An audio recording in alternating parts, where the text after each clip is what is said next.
Okay, saya buat screen sharing dulu.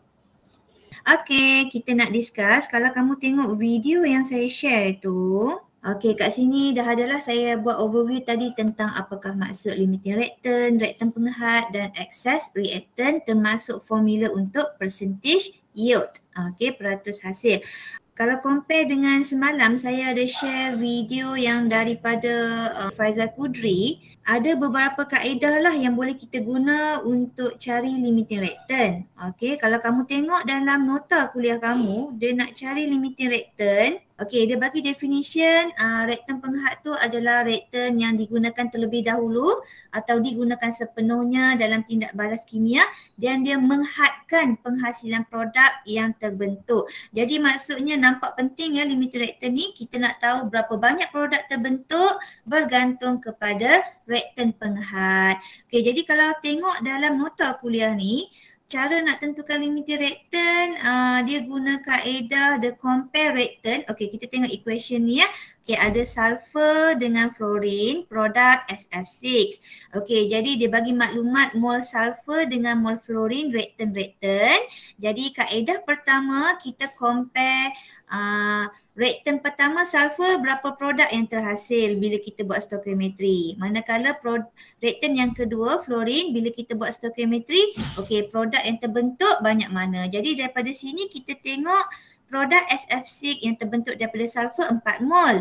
Manakala produk SF6 yang terbentuk daripada fluorine F2 adalah 3.3 mol. Jadi disebabkan produk mana yang terbentuk lagi sikit? Okey, yang 3.3 mol yang terbentuk daripada reactant fluorine. Jadi kita dapatlah kesimpulan, oh rupa-rupanya reactant fluorine adalah limiting reactant. Kenapa?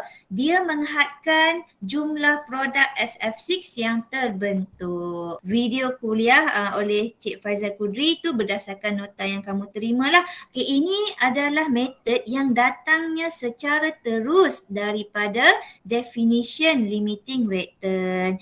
Okey, walau bagaimanapun ada beberapa kaedah yang lain lagi dan saya akan ajar. Kalau kamu tengok video saya tunjuk tu, saya tekankan kepada nak tentukan limiting reactant, saya guna kaedah yang panggil ARCT table tu. Mana tak? Okey, kaedah yang ARCT table ni, kalau kamu faham teknik ni, kita nak tentukan limiting reactant menerusi perbandingan mol reactant dengan reactant. Okey, jadi walaupun kamu rasa kaedah yang Cik Faizal Kudri tu tunjuk betul, okey, yang itu yang penting kamu fahamkan konsep limiting reactant daripada definition yang ini kamu memang kena wajib tahu juga, sebab nanti bila kamu masuk dalam SDS sistem 2 semester, kita memang tekankanlah cara menentukan limiting reactant melalui mol comparison between reactant, menerusi perbandingan mol antara siapa? Antara reactant dan reactant. Okey, jadi itu yang saya tunjuk dekat kamu kaedah ARCT table. Okey, tak apa. Tadi kamu dah tengok video ni kan? Okey, saya harap kamu fahamlah teknik ARCT table ni macam mana. Okey, nanti bila kamu dah mahir, okey, buat masa sekarang minggu ni tolonglah biasakan diri dengan guna ARCT table. Okey, nanti dah sampai satu tahap kamu dah faham betul-betul table ni tak payah lukis pun tak apa. Yang penting kamu ikut step yang saya bagi panduan ni, ARCT. Cari available mol dulu, required mol, compare mol dan conclusion type of reactant. Okey, jadi semua tu saya tak nak terangkan sekali lagi lah sebab tadi kamu dah tengok video, lagi panjang sesi Google Meet kita sekarang. Okey, jadi kamu dah tengok, faham tu. Okey, last kali. Okey, adalah formula percentage yield apa semua tu. Okey, ada soalan yang kedua ni. Okey, saya just display jawapan saja kan. Okey, ini target kita untuk Google Meet session sekarang. Kita akan discuss macam mana boleh dapat jawapan yang saya tunjuk dalam video tadi. Okey, so ni yang teknik ARCT table ni lah. Okey, jadi saya akan tunjuk sekali lagi soalan 2 guna yang method yang sama. Kita nak compare mol reactant dengan reactant untuk tentukan limiting reactant. Okey, so jadi lepas ni bila kamu dah mahir, tujuan buat table ni kita nak kategorikan maklumat supaya kamu nampak maklumat apa yang untuk reaktan pertama, maklumat apa untuk reaktan yang kedua. Okey, kemudian step pertama kena buat apa, step kedua kena buat apa, ketiga ke apa dan conclusion yang keempat kena buat apa. Okey, jadi kalau kamu dah faham table ni, okey, dah faham maklumat macam mana nak cari, nak kira. Jadi lepas ni tak payah buat table ni pun tak apa. Terus calculate ARCT tu sahaja. Okey, tak apa. 4.2 stoichiometry, learning outcomes B. Is about limiting reactant and percentage yield. Ini target kita untuk hari ni. So untuk hari ni make sure kamu faham. Okay, pentingnya limiting reactant ya. Sebab bila kamu faham tentang limiting reactant, tahu pengiraan untuk tentukan limiting reactant, automatik kamu akan dapat cari maklumat untuk excess reactant dan juga produk. Sebab tu kita tekankan sangat-sangat penting kamu tahu cara nak tentukan limiting reactant, how to determine the limiting reactant. Okay, and then at the end of this subtopic, okay, kita proceed kepada formula percentage yield, peratus hasil. Macam mana kita nak kira peratus hasil? Okay, dia ada formula dia, nanti saya tunjuk. So question 2, okay, baca dulu soalan. Okay, 70 gram copper 2 oxide, so ni first reactant kita lah. Okay, react with 50 ml, dia bagi volume. Okay, tadi yang ini dia bagi mass, ini dia bagi volume. And then 2 molar, okay, molarity also given of nitric acid. So this is our second reactant. Ini reactant kita yang kedua. And then produce, dapat produk apa?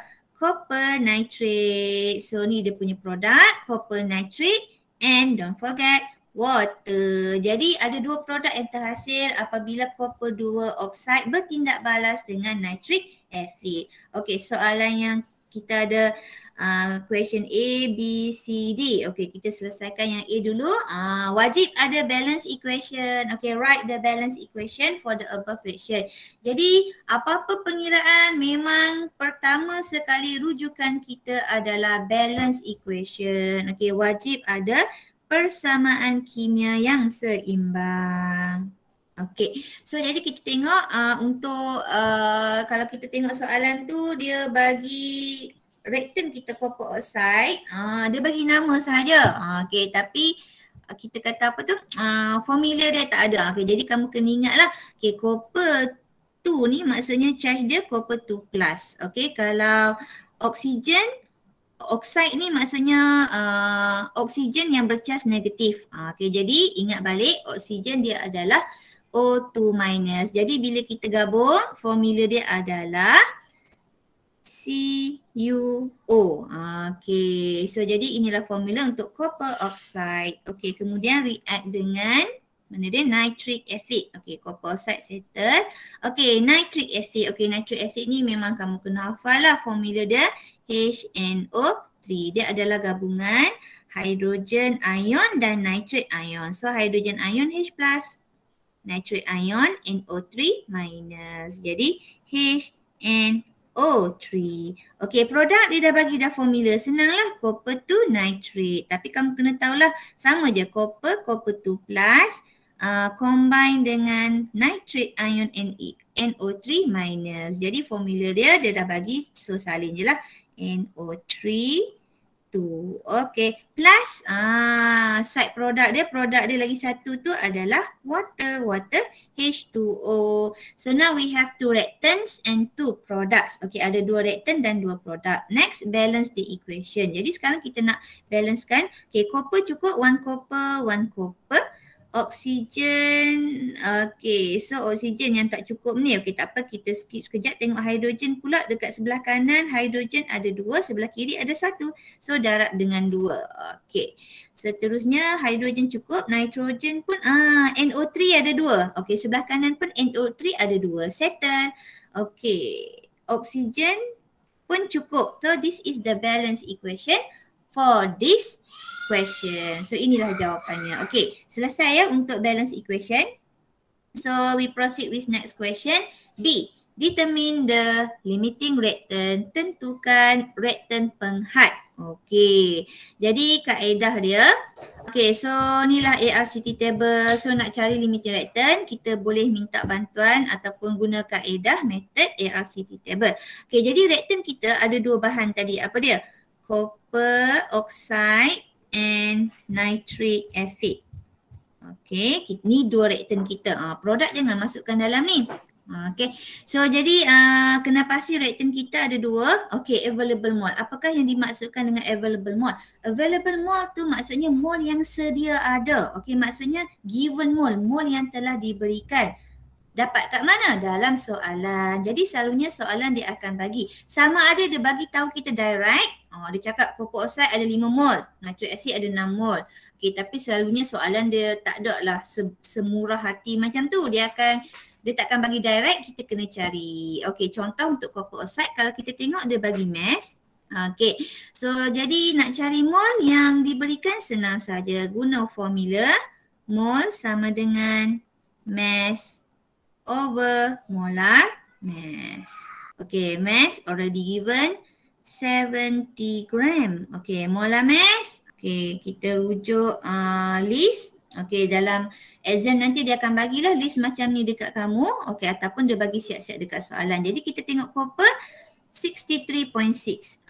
Okay, AR untuk oksigen 16.0. Okay, 63.6. Okay, 63.6. Okay, so sekarang kamu tekanlah kalkulator 70 bagi 63.6 tambah 16.0. Okay, sepatutnya dapat 0.879 mol. Okay, rupa-rupanya copper oxide yang dibekalkan dalam soalan yang diberikan, yang sedia ada adalah 0.879 mol. Okay, sekarang kita pergi kepada nitric acid pula. Okay, untuk nitric acid kita tengok maklumat apa yang ada. VM. Jadi ingat balik subtopik 3.3. Formula concentration molarity. Molarity equals to mole solute over volume solution in liter. Jadi M sama dengan N over V. Jadi sekarang kita nak N. Jadi nak N senang saja. Molarity times volume. Jadi molarity darab volume. Molarity kita dah tahu 2 molar. Okay, volume 50 mil. Okay, jadi kita kena convert kepada liter sebab ikut formula volume solution liter. Jadi bahagi 1000 ataupun darab 10 kuasa negatif 3. Okay, liter. Okay, so tekan-tekan kalkulator sepatutnya dapat 0.10 mol. Okey, kalau yang saya kira tak sama dengan kamu, cepat-cepat maklumkan ya. Sambil-sambil tu kamu kena tekan kalkulator. Takut kita terbawa nilai yang salah. Okey, selesai. Sekarang kamu kena faham. Okey, peringkat pertama kita faham, copper oxide yang ada banyak ni. Okey, nitric acid yang ada sebanyak ini. Okey, kita teruskan dengan step yang kedua. Step yang kedua kita nak cari required mole. Okey, istilah lain kalau kamu yang sama maksud kadang-kadang kamu jumpa dalam soalan dia bagi needed mole pun boleh. Needed, required tu maksudnya diperlukan. Need, N-E-E-D pun diperlukan kan. Okey, sama je needed mole, required mole tu benda yang sama. Kalau kamu tengok dalam nota kuliah tu dia guna needed mole, ada yang guna needed mole. Okey, tak apa, sama je. Okay, yang penting required mole tu adalah mol yang diperlukan. Mol yang diperlukan ni tips dia masa ni kita akan buat stoichiometry. Kita akan buat mol ratio sebenarnya. Okey, kita akan maksudnya required mol ni kita boleh dapatkan daripada balance equation. Okey, ingat required mol tu dia adalah teori sebenarnya. Okey, jadi bila teori kita rujuk balance equation. Maksudnya kita buat apa? Kita buat stoichiometry. Okey, jadi sekarang kita tengok. Copper oxide yang dibekalkan banyak ini, tapi sebenarnya berapa banyak yang copper oxide yang perlu bertindak balas? Yang diperlukan berapa? Okey, jadi ini persoalan kita. Sebenarnya berapa mol copper oxide yang diperlukan untuk tindak balas ni? Okey, jadi macam mana kita nak tahu? Senang saja. Kita compare dengan nitric acid. Balance equation yang kita buat dalam A tadi kan? Okey, okay, so jadi from balance equation kita faham 2 mol nitric acid react with 1 mol copper oxide. Okay, jadi kalau nitric acid sekarang ada banyak mana? Okay, dalam soalan ni nitric acid yang ada bukan 2 mol. Kita kira tadi berapa? Okay, 0.1 mol. Jadi sekarang katakanlah nitric acid kita ada sebanyak 0.1 mol. Dapatlah berapa mol yang diperlukan. Okay, jadi 0.10 bahagi 2 darab 1. So dapatlah 0.1 bagi 2. Okey, 0.05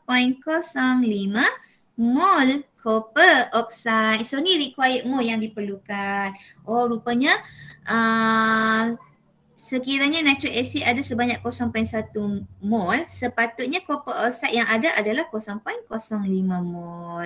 Okey, kita teruskan untuk copper oxide dulu lah. Okey, kita sambung story untuk copper oxide. Nitric acid kita tinggal sekejap. Okey, sekarang kita nak compare mol. Okey, so jadi sekarang compare mol ni tipsnya adalah available mol versus required mol. Mol yang sedia ada lawan mol yang diperlukan. Jadi mol yang sedia ada, so ni available mol, required mol 0.05. So kita akan buat compare, available mol 0.879 versus 0.05. Yang diperlukan yang ada 0.879, yang diperlukan 0.05. Jadi available yang ada tu kalau kita tengok nilai 0.8 besar daripada 0.05. Okey, jadi maksudnya nilainya besar. Maksudnya available more than required. Yang sedia ada melebihi required. So lebih maksudnya reactant ni sekarang lebih lah. So kesimpulannya copper oxide types of reactant, kesimpulannya dia adalah excess reactant. Dalam tindak balas tu kita timbang copper oxide sampai 70 gram. Jadi 70 gram tu ada 0.879. Okay, sebenarnya yang react bukan 0.789 pun. Sikit saja 0.05. Jadi dia ada lebihan. Dia ada baki copper oxide yang takkan bertindak balas at the end of reaction. Jadi copper oxide itu adalah excess reactant.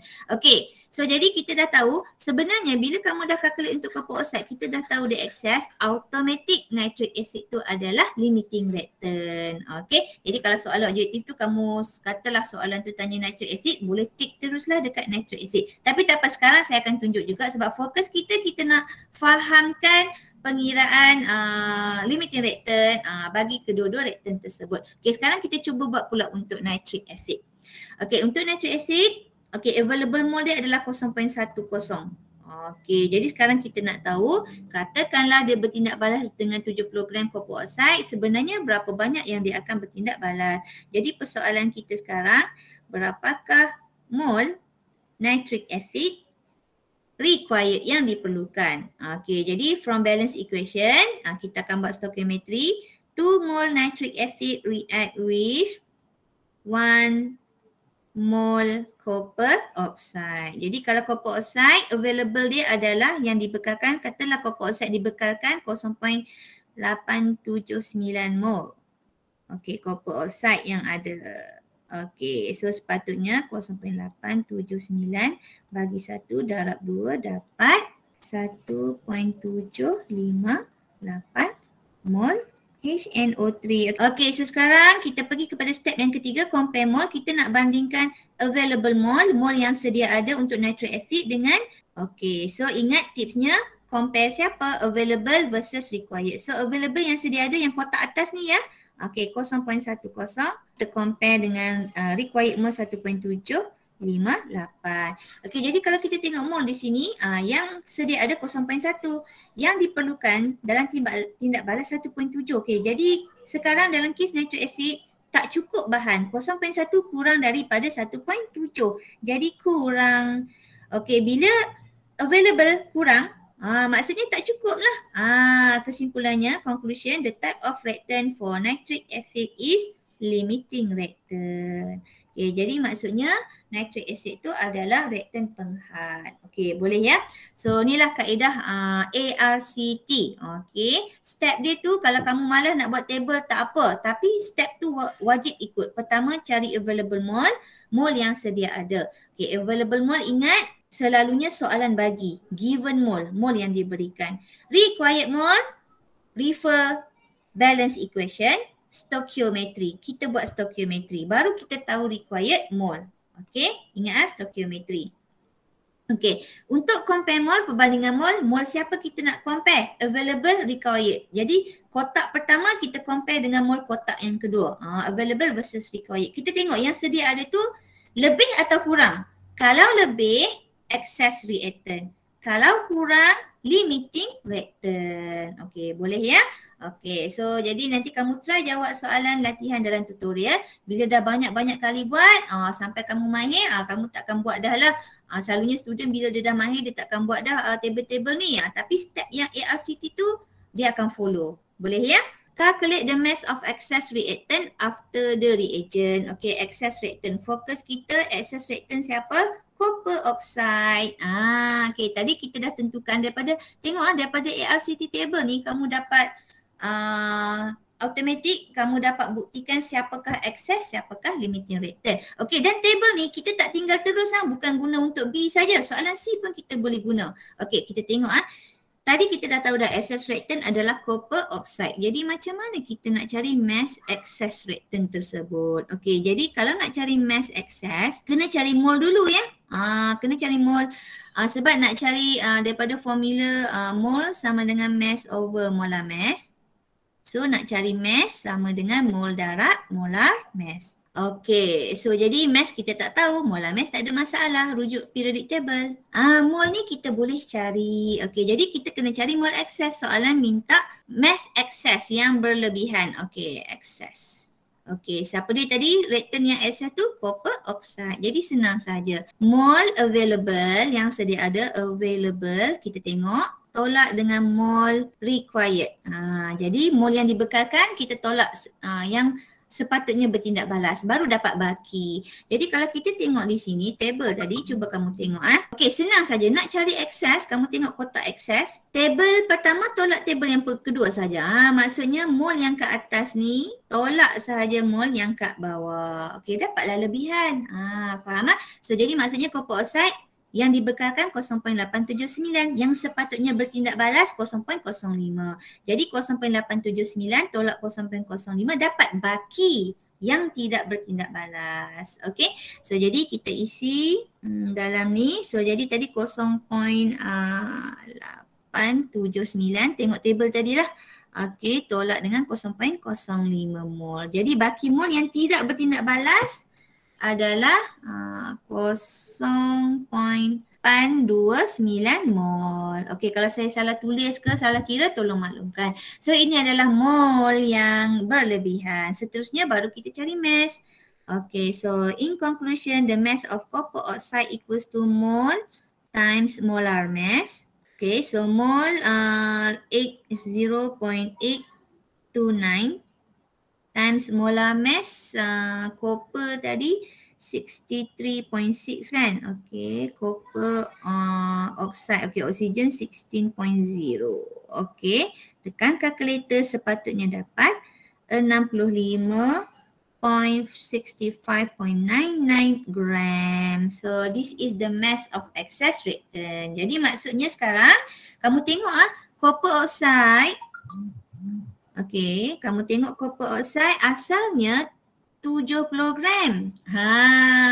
Tapi tengok at the end of reaction, okey, dia ada baki. Maksudnya kita tak gunakan 70 gram tu semua. Okey, kita guna sikit saja.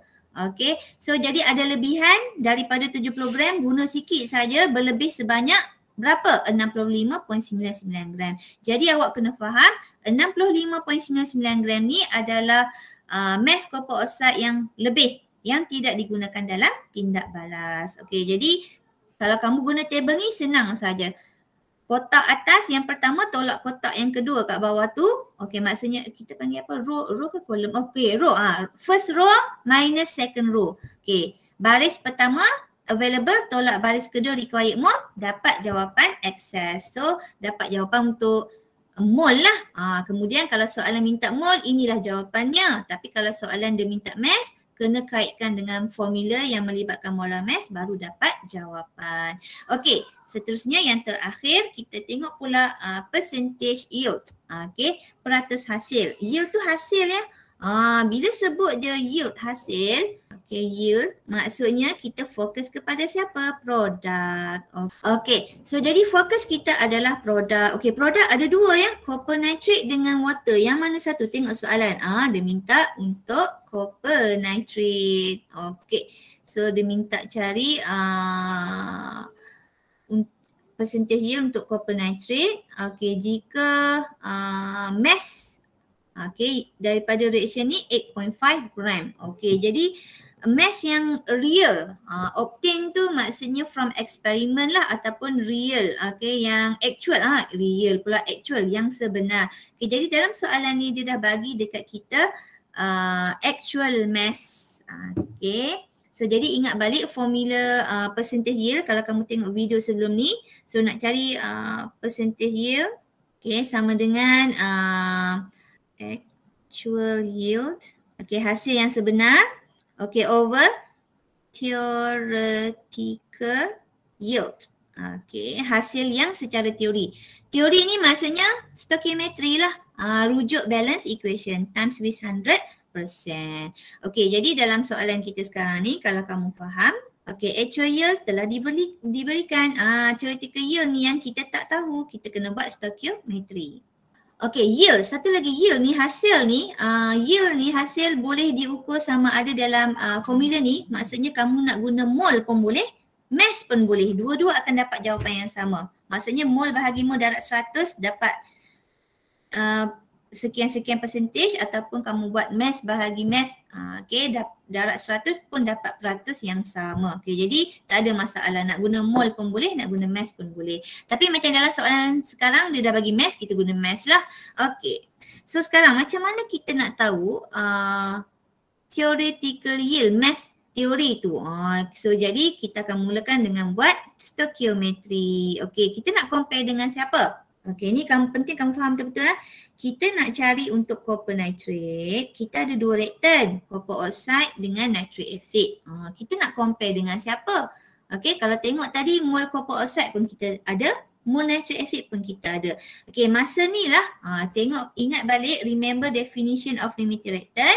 Limiting reactant is the reactant that is completely used, and limit the amount of product. Limiting reactant adalah suatu reaktan yang digunakan sepenuhnya dan menghadkan penghasilan produk. Maksudnya siapa yang menentukan produk tu banyak mana terhasil? Limiting reactant. Siapakah limiting reactant? Copper oxide kah ataupun nitric acid? Tadi kita dah cari dalam soalan sebelum ni, nitric acid. Jadi kita hanya boleh buat perbandingan dengan HNO3 saja. Siapa yang buat dengan copper oxide? Salah. So jadi kita akan buat stoichiometry. 2 mol reactant, limiting reactant nitric acid produce 1 mol copper nitrate. So jadi nitric acid tadi ada sebanyak available nitric acid 0.1 kan? Mol HNO3. Dapatlah nilai bawah bahagi atas darat tepi. So dapat jawapan berapa tu? 0.05. 0.05